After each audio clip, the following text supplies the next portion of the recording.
Avis vascular center మన దేశంలోనే the best varicose vein hospital.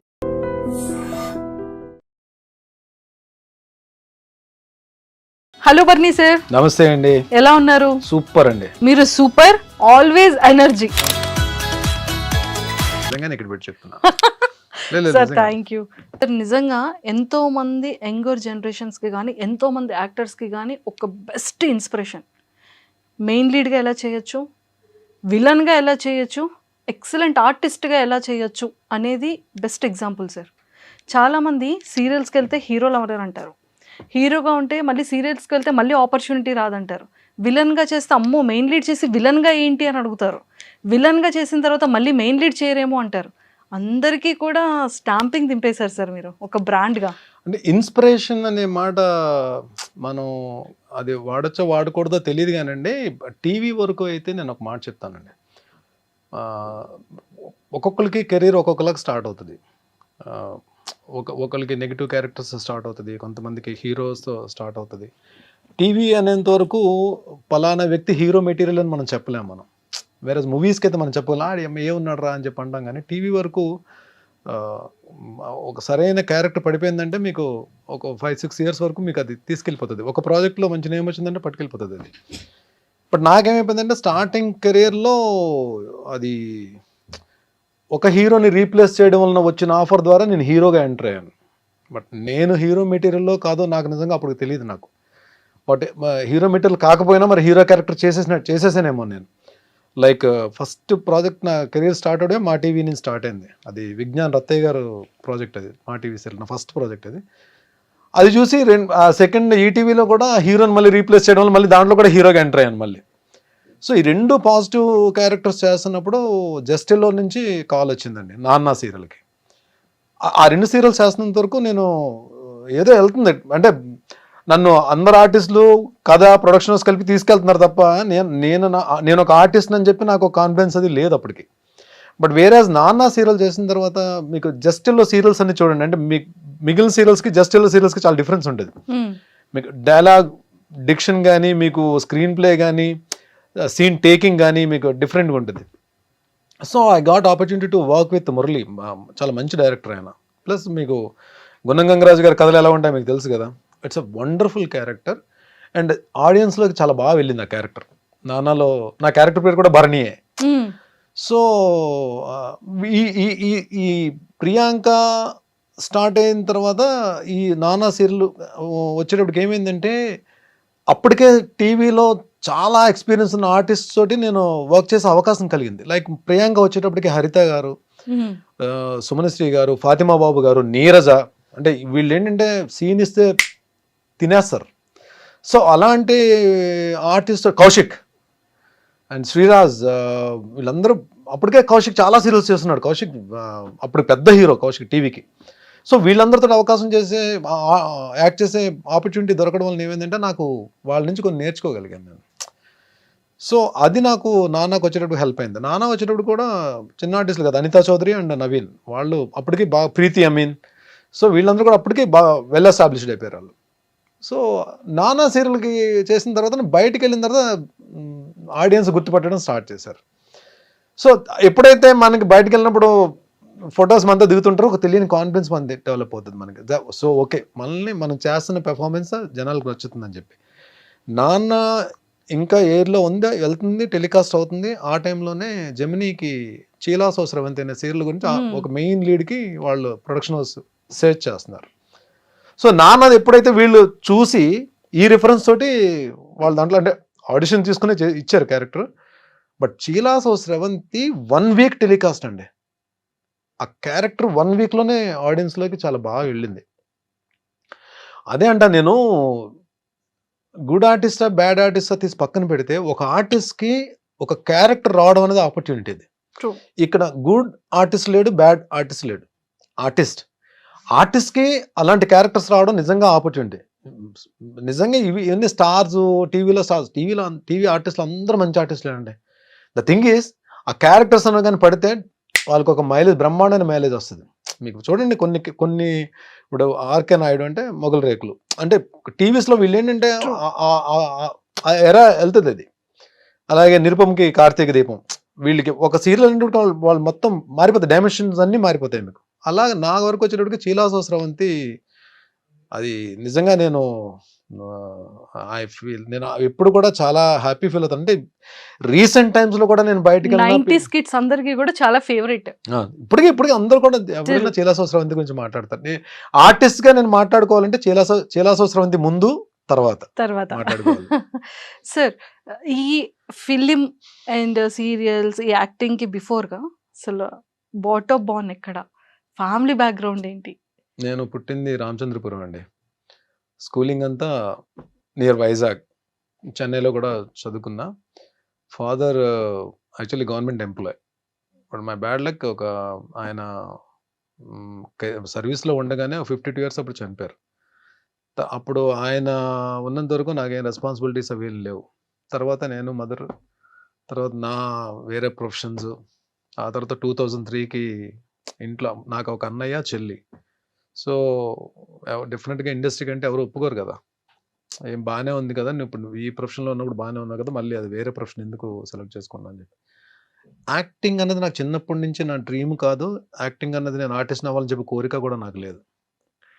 నేను వైజాగ్లో ఉన్నప్పుడు స్లిమ్ జిమ్లో వీ యూస్ టు ప్రాక్టీస్, జిమ్కి మార్నింగ్ వెళ్ళేవాళ్ళం. అదే జిమ్లో ప్రభాస్ గారు, ఆ టైంలో ప్రభాస్ గారు అక్కడే ట్రైన్ అయ్యేవారు. మన గౌతమ్ బ్రహ్మానందం గారు అబ్బాయి, ఎంఎస్ నారాయణ గారు అబ్బాయి, వీళ్ళందరూ కూడా అక్కడే వచ్చేవారు.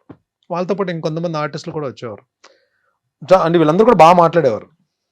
సో ఒక డిస్కషన్ జరుగుతున్నప్పుడు నేను అప్పుడు నేను 100 అబోవ్ ఉండేవాడిని, వెయిట్ 110 kgs ఉండేవాడిని పవర్ లిఫ్టింగ్ కొట్టిన తర్వాత.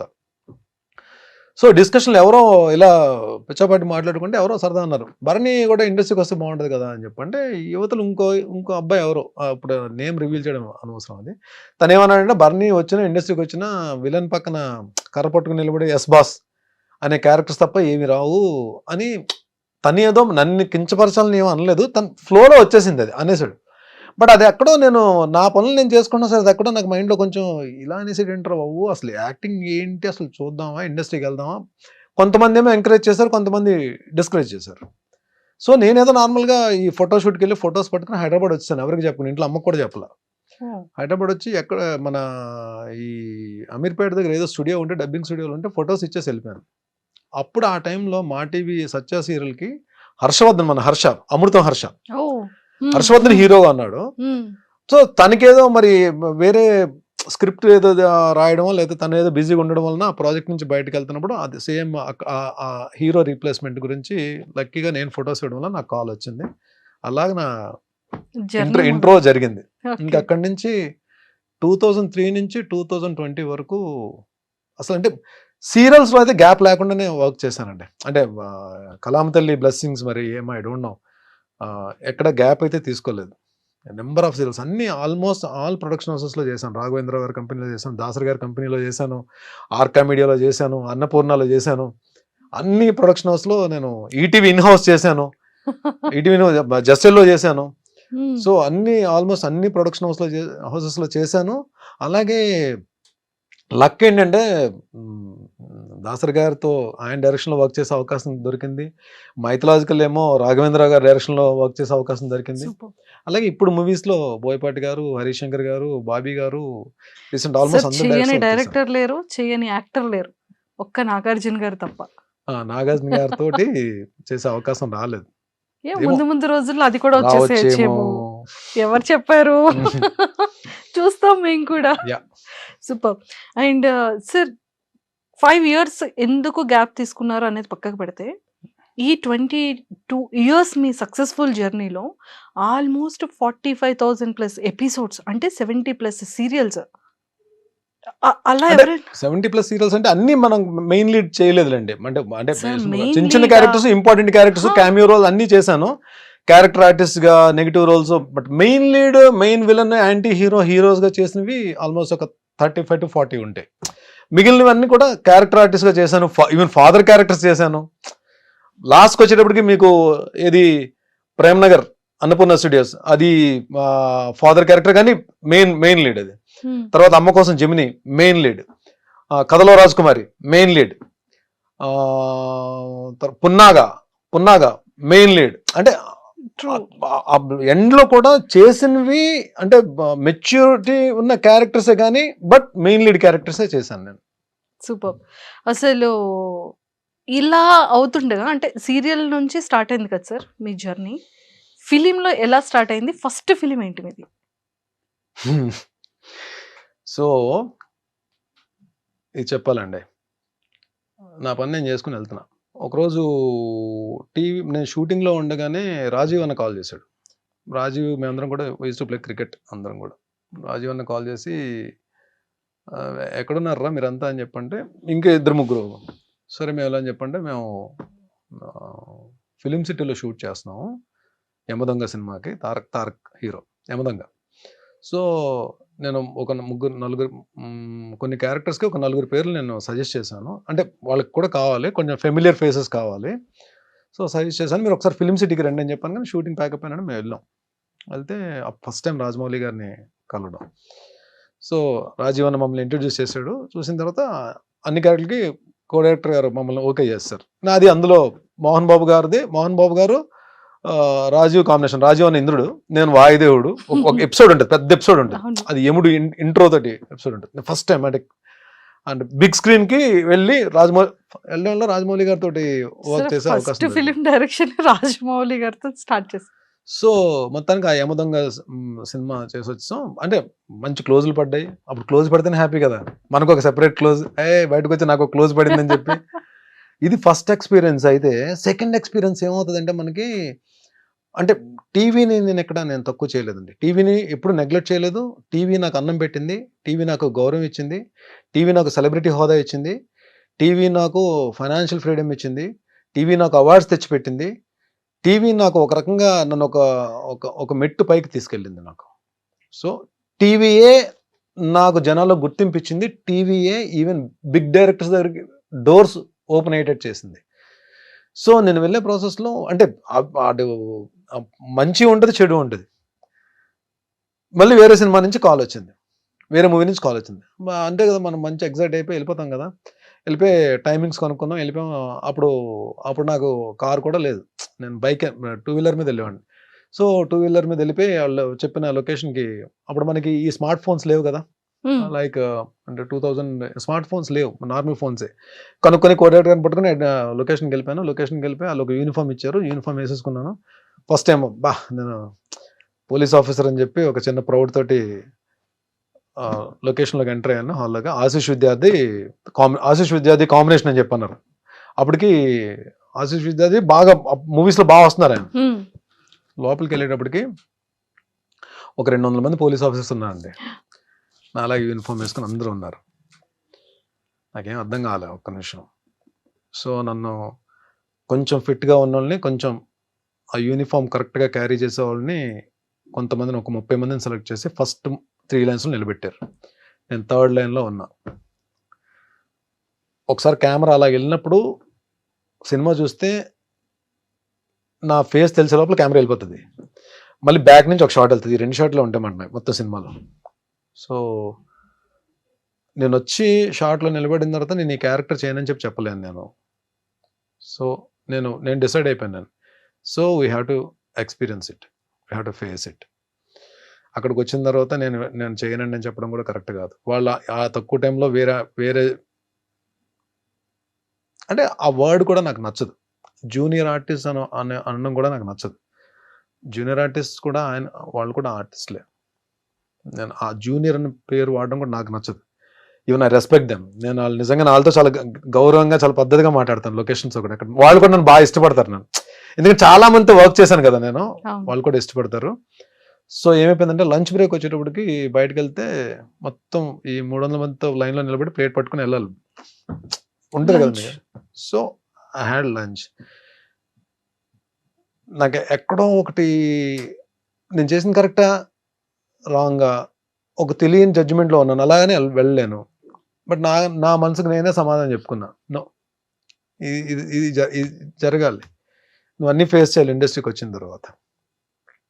మేబీ నేను కొన్ని రోజులు అప్పుడు ఎంత రెమ్యునరేషన్స్, నా స్టార్టింగ్ రెమ్యునరేషన్ 1500 1250 అండి నా ఫస్ట్ సీరియల్కి.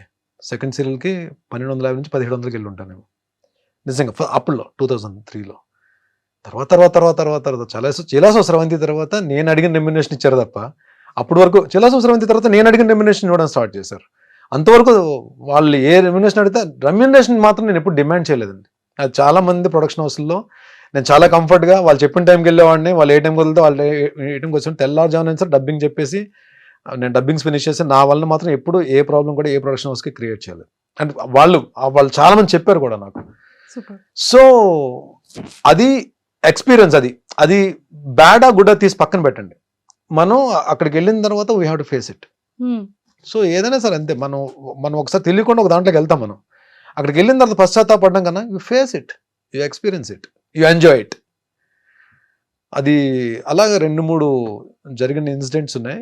బట్ స్టిల్ దాని తర్వాత నాకు దాసరి గారి కాంపౌండ్లోకి వెళ్ళడం, తూర్పు పడమర సీరియల్లో చూసి ఇంకా ఆయన ఇమీడియట్గా మేస్త్రి సినిమా అప్పుడు చేస్తున్నారు. ఆయన ప్రొడక్షన్ హౌస్, సురేష్ కృష్ణ గారు డైరెక్షన్, భాషా డైరెక్టర్, రజనీకాంత్ గారి భాష చేసిన డైరెక్టర్ ఆయన. తూర్పు పడమరలో నా ఇది చూసి ఆయన మేస్త్రిలో విలన్గా తీసుకున్నారు.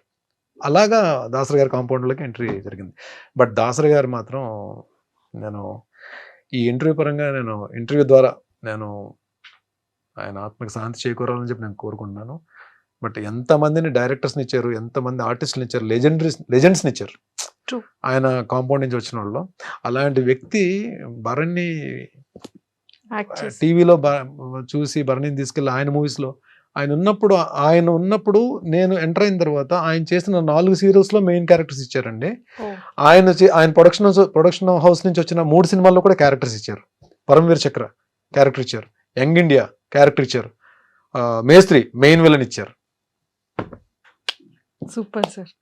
అంటే నిజంగా దానికి కావాల్సినటువంటి లక్షణాలన్నీ ఉంటే ఒక ఆర్టిస్ట్ని ఎంత మంచి క్యారెక్టర్ అయినా అతను ఇవ్వడానికి రెడీ. True, super.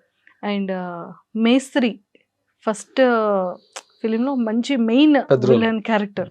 సార్ ఎలా అనిపించింది ఆ స్క్రీన్ షేరింగ్ కానీ హీరోతో? సూపర్ అండి, ఫెంటాస్టిక్. నాకు ఆ సినిమా ద్వారా పరిచయమైన ఇంకొక అద్భుతమైన ఆర్టిస్ట్, అద్భుతమైన వ్యక్తి శ్రీహరి గారితో 3 days అండి ఒక భీకరమైన యాక్షన్ ఎపిసోడ్ ఉంటుంది. అంటే ఎలా ఉందంటే దెబ్బ తగిలిందా, పడ్డానా, ఏం చేసానో తీసి పక్కన పెడితే ఇక్కడ ఇంతకు మించి మనం ప్రూవ్ చేసుకోవడానికి ఒక ప్లాట్ఫామ్ మనకు దొరకదు అని ఆలోచన తప్ప వేరేదేం లేదు. అందులో మీకు చాలా తక్కువ మంది ఆర్టిస్టులు ఈ యాక్షన్ దీంట్లో పర్ఫెక్ట్ టైమింగ్తో ఉంటారు. అంటే పంచ్ పడిపోద్ది మన మీద అన్నట్టు ఉంటుంది తప్ప ఇక్కడికి వచ్చి అవుతుందండి పంచ్ నిజంగా తగిలినట్టు ఉంటుంది. మనకి మూవీస్లో చూస్తే దానికి స్పెషల్ ఎఫెక్ట్స్ వేయకపోయినా సరే పంచ్ మనకు పడిపోయినట్టు ఉంటుంది. అలా ఉంటుంది శ్రీహరి గారి టైమింగ్. మీకు మెగాస్టార్ చిరంజీవి గారు ఒకరు, శ్రీహరి గారు ఒకరు, కొంతమంది చాలా తక్కువ మంది హీరోస్ ఉన్నాయి ఆర్టిస్ట్లో. మనకి ఆర్ఆర్ లేకపోయినా, స్పెషల్ ఎఫెక్ట్స్ లేకపోయినా, నార్మల్గా ఏమీ లేకుండా చూసిన సరే పంచ్ తగిలేసినట్టు ఉంటుంది. అంటే అంత టైమింగ్లో ఉంటుంది అలా యాక్షన్ ఇది. ఆ యాక్షన్ సీక్వెన్స్లో శ్రీహరి గారు ఒక మాట చెప్పారు, చాలా మంచి ఫైట్ జరుగుతుంది, వెళ్ళి పడిపోతే కట్ అని చెప్పి వచ్చేసారు నా దగ్గర శ్రీహరి గారు. నా తెలంగాణ యాస ఉంటుంది కదా, తమ్ముడు అని చెప్పి తమ్ముడు అని మాట్లాడి, ఇది మీ కెరీర్, ఇప్పుడే మీరు స్టార్ట్ చేస్తున్నారు కెరీర్. సో ఎలా ఉంటుందంటే మీ దీంట్లో మీలాంటిది అంటే మీ కెరీర్ స్టార్టింగ్లో ఎవరికైనా సరే ఆలోచన ఎలా ఉంటుందంటే మనం ప్రూవ్ చేసేసుకోవాలని ఉంటుంది. ఈ ఆలోచన, ఈ తపన ఉంది దీంట్లో. మీరు సరౌండింగ్స్ చూసుకోరు. ఇప్పుడు చూడు, నేను వచ్చి ఆయన ఏంటంటే ఇక్కడ పడ్డావు కాబట్టి సరిపోయింది, ఇక్కడ పడితే చూడని చూపిస్తే అక్కడ ఏముందంటే 2 మేకులు ఉన్నాయన్నమాట. అంటే వెళ్ళి పడితే హెడ్ తగిలిందంటే అయిపోయింది, నీ కెరీర్ అయిపోయింది. ఇక్కడతో నీ కెరీర్ అయిపోతుంది Bharani. This what you want అంటే మనం అమ్మా నాన్నలకి మనం చెప్పుకుని, మన పేరెంట్స్కి కానీ, మన బ్లడ్ రిలేషన్ కానీ చెప్పుకుని ఒక చోట వర్క్ చేసినప్పుడు ఎన్నో ఆశలు పెట్టుకుంటారు. బట్ ఇలాంటిది మనం యాక్షన్, ఎస్పెషల్లీ యాక్షన్ సీక్వెన్స్ అప్పుడు నువ్వు పడేటప్పుడు వీళ్ళు కూడా ఇక్కడ అందరూ ఉంటారు, కానీ ఎవరు వర్క్లో వాళ్ళు బిజీ ఉంటారు, అన్నీ చూసుకోవాలని లేదు, మనమే చూసుకోవాలి జాగ్రత్తగా అని చెప్పి ఒక 5 minutes క్లాస్ తీసుకున్నారు ఆయన. అంటే ఇవన్నీ అంటే నాకు కెరీర్ స్టార్టింగ్లో ఇలాంటి అడ్వైజ్లన్నీ కూడా నాకు చాలా హెల్ప్ అయ్యాయి. నాకు ట్రూ, నిజంగా ఇంత మంచి యాక్టర్కి ఏదైనా అయ్యుండుంటే, దెబ్బ తగిలి ఉండుంటే, ఫేస్ కి ఏదైనా అంటే మంచి యాక్టర్ చెడ్డ యాక్టర్ తెలియదు కానీ దెబ్బ తగిలింటే మాత్రం డెఫినెట్ ప్రమాదం. అంటే ఆ సినిమాలో ఇద్దరితో పెద్ద యాక్షన్, మోహన్ బాబు గారితో యాక్షన్ సీక్వెన్స్. అంటే ఆ స్టార్టింగ్ లోనే పెద్ద ఆర్టిస్టులతోటి అంటే యాక్ట్ చేసే అవకాశం దొరికింది, ప్లస్ గురుగారు దాసరి గారి డైరెక్షన్లో. సూపర్. అండ్ సార్ బాహుబలిలో కూడా చేశారు. యాక్చువల్లీ ప్రభాస్ గారు మీరందరూ కలిసి జిమ్ చేసేవాళ్ళు. స్టార్టింగ్ ప్రభాస్ గారు స్టార్టింగ్ అంటే ఒకటే జిమ్ కలిసి, అంటే అదే టైంలో మేము చేస్తున్న టైంలో ఆయన ప్రభాస్ గారు కూడా వచ్చేవారు, but same gym, slim gym లోనే ఆయన కూడా వచ్చేవారు. Same gym. సో యాక్టింగ్ చేసేటప్పుడు అంటే ఆ బాహుబలిలో ఉండేటప్పుడు ఆ ఇంట్రాక్షన్ జరిగిందో ఇద్దరు? ప్రభాస్ గారికి నాకు కాంబో లేదండి, కానీ ప్రభాస్ గారు రాణా గారు ఇద్దరు కూడా లొకేషన్ లోనే ఉండేవారు. ఎందుకంటే ఏదో ఒకటి అక్కడ ఏదో ప్రాక్టీస్ జరుగుతూనే ఉండేది. బట్ నాకు ఆయన నేను ఎందుకంటే ఒక్క రాజమౌళి గారు లొకేషన్ లోనే ఏంటంటే అక్కడ చిన్న ఆర్టిస్ట్ పెద్ద ఆర్టిస్ట్ అవేం ఉండవు, అందరు కలిసి కూర్చొని లంచ్ చేస్తారు. లంచ్ లో అందరు మొత్తం రమా మేడము, డైరెక్టర్ రాజమౌళి గారు, వల్లి గారు మొత్తం అందరూ ఒక దగ్గర కూర్చుంటారు, ఆర్టిస్టులు అందరూ ఒక దగ్గర కూర్చుంటారు. నాకేంటి అప్పటికే ప్రభాస్ బాహుబలి 1 కన్నా ముందే ఆయన బాగా ఎస్టాబ్లిష్ అయిపోయారు. ఆయన టాప్ దీంట్లో ఉన్నారు. అందరు రానాగారాలు అందరూ కూర్చుంటే నాకు అక్కడ అదే టేబుల్ మీద నాకు ప్లేట్ పెట్టారు. మనకి చిన్న బ్యాడ్ ఎక్స్పీరియన్స్లు ఉన్నాయి కదా, ఎక్కడో చిన్నది ఉంటుంది, ఒరే బాబు మనకు నిజంగానే అక్కడికి వెళ్ళి కూర్చునే స్థాయి ఉందా, అర్హత ఉందా, ఇలా అంటే మన ఆలోచన ఇలా ఉంటుంది. So I don't know, but ఇమీడియట్గా అంటే వాళ్ళు ఏంటంటే ఓన్ చేసేసుకుంటారండి, అక్కడ మనిషిని ఓన్ చేసేసుకుంటారు. వాళ్ళే అడిగేస్తారు, మనం ఇది కావాలని చెప్పి మనం ఏది అడగక్కర్లేదు. మరిని రామ్మ కూర్చో అని చెప్పి రమా గారు పిలిచేస్తారు. రమా గారే మనకి ఏమన్నా కావాలంటే టచ్ అప్ ఆవిడే చేసేస్తారు. రమా మేడమే మన ఆర్నమెంట్స్ ఏమైనా ఉంటే ఆవిడే సెట్ చేసేస్తారు. అసలు మనం ఇది కావాలి, ఇది ఏంటి మన మిర్రర్లో కూడా చూసుకోవాల్సిన అవసరం లేదు. షార్ట్లోకి వెళ్ళినప్పుడు పర్ఫెక్ట్గా తీసుకెళ్ళి నిలబెడతారు. అంటే వాళ్ళు ఆర్టిస్ట్ని మాత్రం భలే ట్రీట్ చేస్తారండి. అది మాత్రం ఆ లొకేషన్లో అంటే వర్కింగ్ స్టైల్ అలాగే ఉంటుంది, బట్ ట్రీట్మెంట్ కూడా అలాగే ఉంటుంది. బట్ ఆ టైంలోనే మాట కలిసాం కానీ, బట్ అప్పటికి నేను నా గెటప్లో ఉన్నాను, అది మార్తాండవర్మ క్యారెక్టర్. ప్రభాస్ నన్ను చూసి ఆయన ప్రభాస్ గారు గుర్తుపెట్టుంటారు, బట్ నేను ఎప్పుడు అక్కడ ఒక 3 days 4 days ఆయన వచ్చున్నారు ఆయన లొకేషన్కి. బట్ నేను కలిసి మన ఇద్దరం స్లిమ్ జిమ్లో కలిసి వర్క్ చేసాం అని చెప్పి నేను ఛాన్స్ తీసుకొని చెప్పలేదు నేను. బట్ చెప్పినా ఆయన డెఫినెట్గా పాజిటివ్గా రియాక్ట్ అవుతారు, I know about him. But నాకేందుకంటే నేను ఫస్ట్ టైం అంత పెద్ద దీంట్లో రమ్యకృష్ణ గారు, నాజర్ గారు, సత్యరాజ్ గారు వీళ్ళందరూ కాంబినేషన్ ప్లస్ ఒక 500 మంది జూనియర్ ఆర్టిస్టులు, వీళ్ళందరితో కలిసి అది ఎపిసోడ్ కదా నాది. నా టెన్షన్లో నేను ఉన్నాను. ప్లస్ ఎందుకంటే నేను ఈ మూవీ యమదొంగకి రాజీవ్ అన్న రిఫరెన్స్ తోటి వెళ్ళాం కాబట్టి ఆ క్యారెక్టర్ ఏం తీసుకోలేదు. బట్ దీనికి ఆడిషన్ ఆయనే చేశారు. ఆయన ఆఫీస్కి పిలిచి ఆయన హోమ్ థియేటర్లో కూర్చొని మొత్తం డోర్స్ అని వేసేసి ఆడిషన్ తీసుకున్నారు రాజమౌళి గారు ఆ క్యారెక్టర్. తెలుగు తమిళ్ 2 డైలాగ్స్ చెప్పాలన్నమాట. అంటే సేమ్ డైలాగ్స్, తెలుగు వెర్షన్ ఒక షాట్, తమిళ వెర్షన్ ఒక షాట్. ఆ టెన్షన్, తమిళ డైలాగులు కూడా ఉన్నాయని చెప్పి ఆ దీంట్లో ఉండేవాడిని కాబట్టి ఎవరిని పెద్ద పలకరించి నా పనిలో నేను ఉండేవాడిని అనమాట. But it was a great experience working with Rajamouli sir.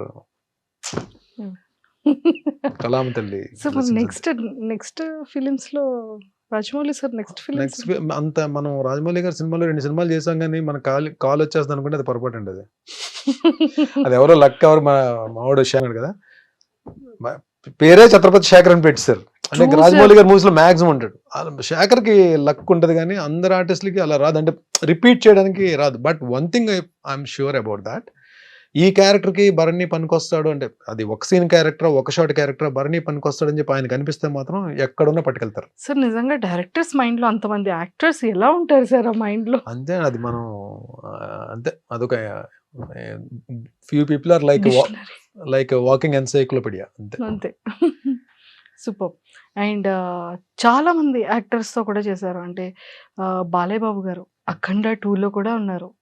అఖండ 2 చేస్తున్నాను మీకు ఎలా ఎవరు చెప్పారు? మీరు అంటే మేము బ్యాక్ ఎండ్ రిలీజ్ అవ్వలేదు కదండి. రిలీజ్ అవ్వకపోయినా పర్లేదు సార్, కానీ అఖండ 2లో ఉన్నారు సార్. అఖండ 2లో బాగుంటుందండి, మంచి యాక్షన్ ఎపిసోడ్ ఉంటుంది.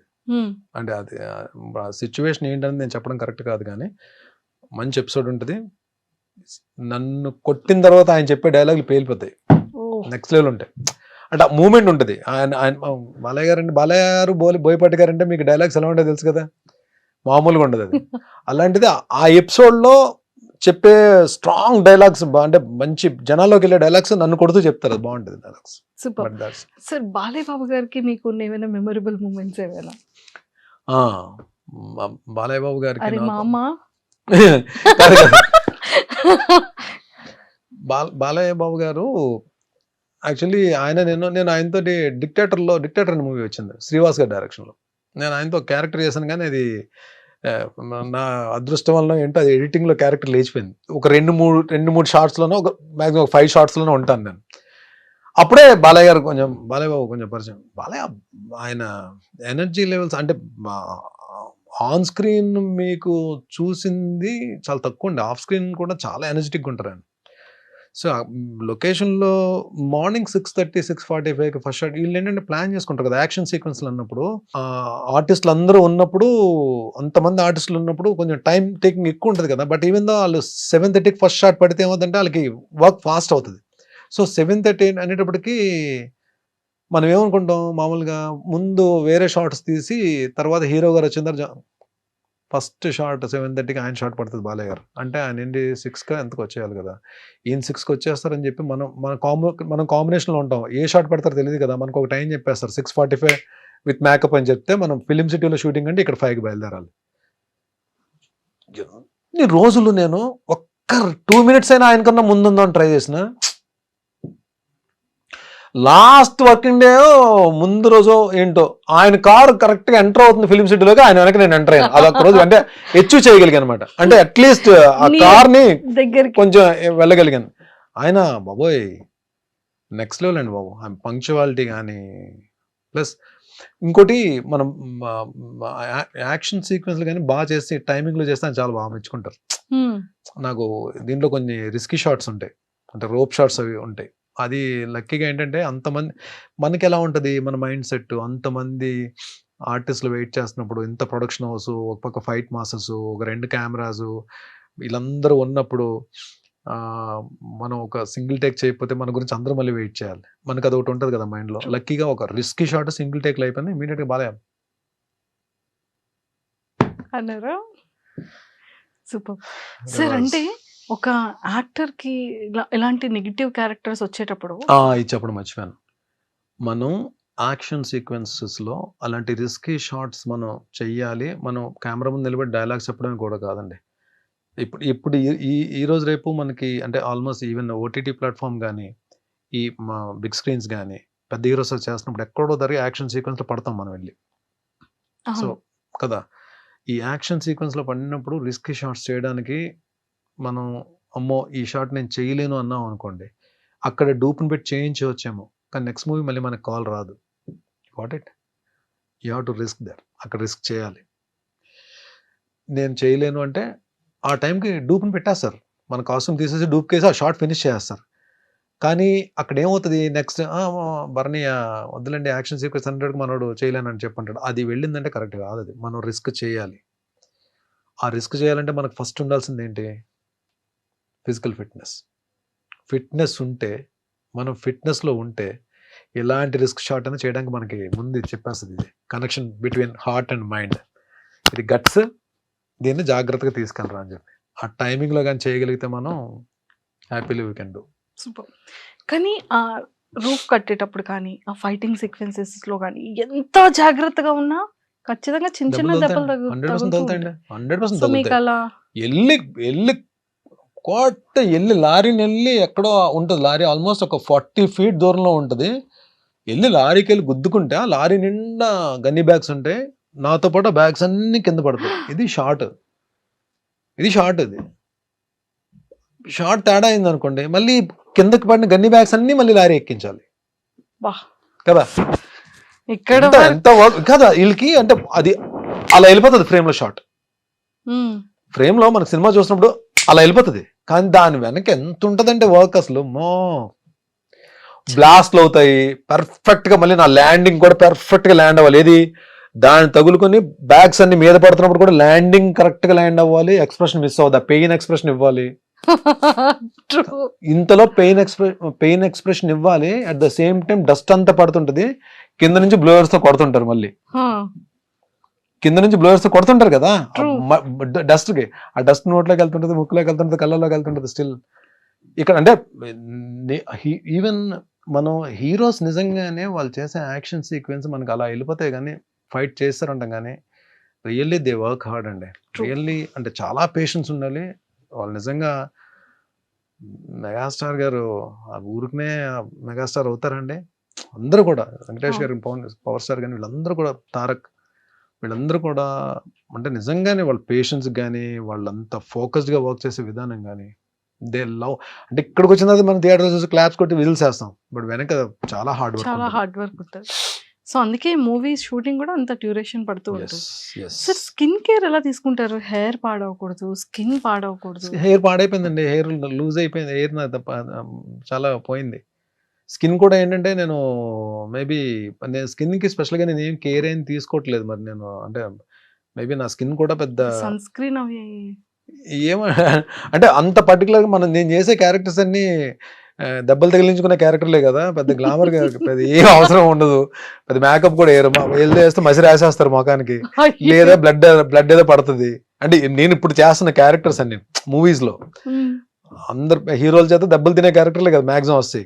మంచి క్యారెక్టర్లు వచ్చినప్పుడు, గ్లామర్ ఓరియంటెడ్ క్యారెక్టర్స్ ఇంకేం వస్తాయిలేండి మనకి. ఒకవేళ వచ్చినప్పుడు చూద్దాం, నాకు కొంచెం అప్పుడు స్కిన్ కేర్ తీసుకుందాం. ప్రస్తుతానికైతే ఈ స్కిన్ ఒప్పుకుంటున్నారు డైరెక్టర్లు అందరూ. సార్ సో ఇలా ఈ యాక్టింగ్ దాని గురించి పక్కకు పెడితే కొంచెం మళ్ళీ మనం పర్సనల్ గురించి మాట్లాడుకుందాం. ఇన్ని ఫిలిమ్స్ చేశారు కదా, ఎన్ని సీరియల్స్ చేశారు, మంచి అర్నింగ్ ఉన్న భరణి గారికి ఎందుకు ఏ రోజు అమౌంట్ని వెనక వేసుకోలేదు? దట్టు ఆ టైంలో పార్టీస్కి రెగ్యులర్గా వెళ్ళేవాళ్ళు, ఫ్రెండ్స్. అంటే అలా ఉన్న భరణి గారు సడన్గా లైఫ్లో చేంజ్ ఏంటి? ఎప్పటి నుండి దాచుకోవడం స్టార్ట్ అయింది ఆ ఒక్కసారి? There are no good friends, no bad friends. మన ఫ్రెండ్స్ బ్యాడ్, ఫ్రెండ్స్ గుడ్ అని మనం చెప్పలేం. ఫ్రెండ్ అంటే ఫ్రెండే. ఫ్రెండ్ అని పేరు పెట్టామంటే రెండు ఉండవు, గుడ్ బ్యాడ్ ఉండదు. ఫ్రెండే. ఫ్రెండ్షిప్లో బ్యాడ్ ఉండదు, గుడ్డే ఉంటుంది. మన ఎదుగుదలకు కానీ, మన సక్సెస్కి కానీ, మన డౌన్ఫాల్కి కానీ, మన హ్యాపీనెస్కి కానీ, మన పీస్ ఆఫ్ మైండ్కి కానీ, మన ఫైనాన్షియల్ ఫ్రీడమ్ కానీ మనమే కారణం అండి. ఎవ్వరు కారణం కాదు దానికి. మనం చేసుకున్న స్వయంకృత అపరాధం, మనం చేసుకున్న పొరపాట్లు, తప్పు అని తెలుసు కూడా చేసిన తప్పులు, ఇవన్నీ యాడ్ ఆన్ అవుతాయి. అంటే నిజంగానే చాలా మందికి ఆలోచన వస్తుంది, భరణి అంటే నేను ఇన్ని ప్రాజెక్ట్స్ చేసిన తర్వాత డబ్బులు అంటే ఒక బ్యాకప్ ఉండాలంటే మంచిగా సెటిల్ అవ్వాలని చెప్పి, సెటిల్ అయ్యి ఉంటాడని చెప్పి అనుకుని ఉంటారు. కానీ నేను అది వచ్చిన డబ్బు వచ్చినట్టే ఖర్చు అయిపోయింది. అది ఎలా ఖర్చు అయింది ఇంక అడగండి. అది మేబీ మీరే అన్నారు కదా పార్టీస్ అని, అలా అని అది ఇంకంతే. దానికి ఒక లెక్క అది ఉండేది కాదు. అంటే ఇంత వచ్చింది, ఇంత సేవ్ చేసుకోవాలని చెప్పి ఆలోచన ఉండేది కాదు. నాట్ ఓన్లీ పార్టీస్ ఒక్క దగ్గరే కాదు, అది ఫ్రెండ్స్ అడిగారని, వాళ్ళు అడిగారని, వాట్ ఎవర్ మేబీ అది అలా వెళ్ళిపోయింది. వెళ్ళిపోతున్న ప్రాసెస్లో ప్లస్ ఏంటంటే నేను టీవీలో బిజీగా ఉండి ఒక పక్క అడపదడప ఎప్పుడో 3 monthsకో 4 monthsకో ఒకసారి సినిమాలు కూడా చేస్తూ, మూవీస్ కూడా చేస్తూ, ఒక సర్టెన్ ఇన్కమ్ ఉన్నప్పుడు వెళ్ళి ప్రొడక్షన్ హౌస్ ఒకటి పెట్టి మా టీవీలో ఒక తాలికట్ శుభవేళ సీరియల్ ప్రొడక్షన్ చేశాం. అంటే అది యాక్చువల్లీ ప్రొడక్షన్ చేయడం అనేది ఒక ఆర్ట్ అండి. అది నాలాంటి ఒక ఫైనాన్షియల్ డిసిప్లిన్ లేనోడు, డబ్బును ప్రేమించనోడు, డబ్బు అంటే విలువ లేనోడు అసలు ఏ బిజినెస్ చేయకూడదండి. ఫస్ట్ ఆఫ్ ఆల్ నిజంగానే ఏదన్నా మనం మనస్ఫూర్తిగా ప్రేమించి ఫోకస్డ్గా ఉంటేనే అది మన దగ్గర ఉంటుందండి, లేదంటే అది ఉండదు. అది డబ్బైనా ఏదైనా సరే. సో నేను వెళ్తున్న దాంట్లో ఆ టైంలో చేయకూడదు. ఆ ప్రొడక్షన్ హౌస్ చేయడం వలన అందరూ చాలా కోఆపరేట్ చేశారు, అందరూ హెల్ప్ చేశారు, అందరూ బాగా నన్ను సపోర్ట్ చేశారు. ప్లస్ నాకు ఆ ప్రొడక్షన్ చేయడం రాక నేను డబ్బులు పోగొట్టుకున్నాను. నేను లాస్ట్ షెడ్యూల్ అయితే పాపం కొంతమంది ఆర్టిస్టులకి నేను పేమెంట్స్ కూడా ఇవ్వలేకపోయాను అప్పుడున్న నేనున్న పరిస్థితుల్లో. ఏవైతే ఇంట్రెస్ట్లకి తెచ్చిన అమౌంట్స్ అయితే ఉన్నాయో అవి క్లియర్ చేయగలిగాను తప్ప లాస్ట్ షెడ్యూల్ నేను కొంతమందికి పాపం నేను ఇవ్వలేకపోయాను. బట్ వాళ్ళు కూడా తెలిసిన తర్వాత ఆర్టిస్టులే కాబట్టి కొంతమంది బాధపడి ఉండొచ్చు, కొంతమంది మాత్రం సరే డబ్బులు బాగా పోయాయి కదా అని చెప్పి కొంతమంది, అంటే లాస్ట్ షెడ్యూల్ వరకు అయితే మొత్తం క్లియర్ చేస్తాను, అందరికి ఎవరికి ఇది లేదు. కొంతమందికి నేను ఇవ్వలేకపోయాను, వాళ్ళు కూడా అడగలేదు. బట్ డెఫినెట్లీ వాళ్ళకి ఏదో రోజు నేను పిలిచి మరి నేను అంటే చిన్న చిన్న పెద్ద పెద్ద అమౌంట్లు ఏం కాదులేండి. ఆ లాస్ట్ షెడ్యూల్ అంటే ఏముంటాయండి, మేము 3-4 డేస్ వర్కింగ్ డేస్ పేమెంట్స్ ఉంటాయి అలా. అవి ఒక 3-4 అంతే. ఇది ఏ ఇయర్ లో సార్ జరిగింది? ఇది 2015 అండి. 2015 నుంచి 2016 16. అన్నిలో టాప్ మంది తగిలిందండి. అంటే తెలుసు చాలా పెద్ద అమౌంట్ పోయిందని తెలుసు. బట్ ఆ 2011-2012లోనే నాకు ఒక అద్భుతమైన వ్యక్తి పరిచయం అన్నారు నా లైఫ్ లో. ఆరెంజ్ ఫిలిం నుంచి నాగబాబు సార్. ఆయన పాపం డబ్బులు పోగొట్టుకుని ఉన్నారు. ఎట్ ఏ టైం మీది? నేను ఇక్కడ సీరియల్ అయిపోయిందని తెలుసు. మార్నింగ్ 6:30 కాల్ వచ్చింది నాకు. ఎక్కడున్నావు అంటే ఇంట్లో ఉన్నానంటే పలానా చోటకి రా అని చెప్పన్నారు. వెళ్ళాను. నేను ఇద్దరం కాఫీ తాగుతూ కూర్చొని మాట్లాడుకుంటున్నాం. లైఫ్లో ఒకటి గుర్తుపెట్టుకోవాలని, కొన్ని జరగాలి లైఫ్లో, కొన్ని జరగాలి. జరిగితేనే కొన్నిటి విలువ తెలుస్తుంది. అలా వెళ్ళిపోయింది అనుకో, దేని విలువ తెలియదు. కొన్ని జరగడం మన మంచికే. నువ్వు నిజంగా చాలా లక్. ఎందుకంటే నువ్వు తట్టుకోగలిగే ఫిగర్తోనే బయటకు వచ్చేసావు. ఇది ప్రొలాంగ్ అయ్యి ఉంటే ఇంకొంచెం పెద్ద ఫిగర్ పోయేది.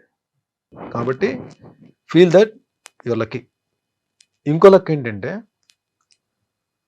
నీకు టీవీలో ఎప్పుడు కూడా ఏదో ఒక ప్రొడక్షన్ హౌస్ నుంచి కాల్ వస్తుంది. నీకు ఎవ్రీ మంత్ ఏదో ఒక సీరియల్ నుంచి కాల్ వస్తుంది. క్యారెక్టర్స్ చేస్తూనే ఉంటావు. నువ్వు వర్క్ చేద్దాం అంటే నువ్వు డెఫినెట్గా నీకు వర్క్ ఉంటుంది. చేయబరని 6 monthsలో బయటకు వచ్చేస్తావు అని చెప్పి అది ర్యాండమ్గా అన్నారు ఆయన. 6 monthsలో బయటకు వచ్చేస్తావు చేయను.